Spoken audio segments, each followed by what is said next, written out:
भारत की इकोनॉमी में बड़ी बड़ी कंपनियां हैं, हजारों बिजनेस हैं और कंपटीशन की भी खूब बात होती है। लेकिन अगर मैं आपसे कहूं कि भारत के कॉर्पोरेट सेक्टर की 60% से ज़्यादा कमाई सिर्फ 5 बड़े कारोबारी घरानों के आसपास घूमती है तो शायद आप चौंक जाएंगे। और सवाल यही है कि आखिर ये 5 घराने हैं कौन से। अडानी और अंबानी तो समझ में आता है, लेकिन बाकी के इस लिस्ट में 3 कौन से खिलाड़ी हैं। एक हालिया स्टडी में भारतीय कॉर्पोरेट सेक्टर में बड़े कारोबारी घरानों के बढ़ते दबदबे को लेकर ही तस्वीर सामने आई है। सबसे पहले जानिए बिग 5 है कौन। स्टडी के मुताबिक 2001 से 2020 के बीच भारत के बिजनेस रेवेन्यू में 5 बड़े कारोबारी घरानों की हिस्सेदारी 60% से ज्यादा रही।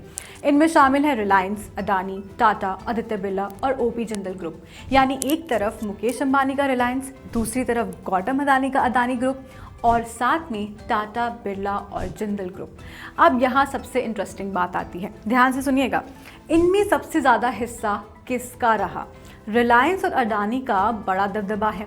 स्टडी के मुताबिक रिलायंस और अडानी ग्रुप ने मिलकर कुल कॉर्पोरेट यानी कि जो टोटल कॉर्पोरेट आय है उसमें लगातार कम से कम 20% की हिस्सेदारी बनाई रखी है। बाकी का 40% कैसे बना? यानी इन दोनों कारोबारी ग्रुप्स का असर सिर्फ 1-2 सेक्टर तक सीमित नहीं रहा।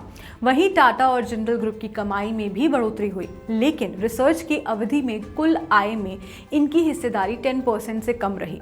और बिरला ग्रुप की बात की जाए तो बिरला ग्रुप की हिस्सेदारी इस दौरान धीरे धीरे कम हुई। हालांकि उसका कारोबारी प्रभाव अब भी काफी बड़ा है।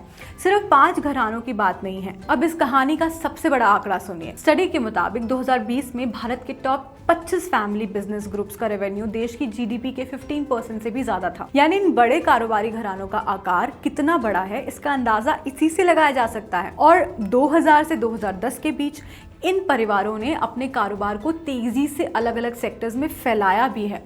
असर कितने सेक्टर में दिख रहा है?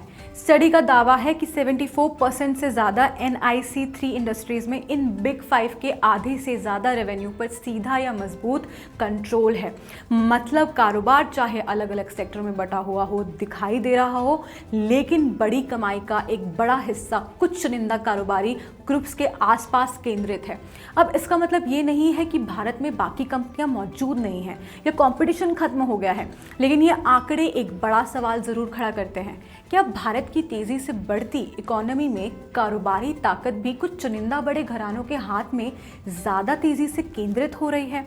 और यही इस पूरी स्टडी की सबसे बड़ी कहानी है। ये सवाल अपने आप में एक बहुत बड़ा कहानी शुरू कर रहा है।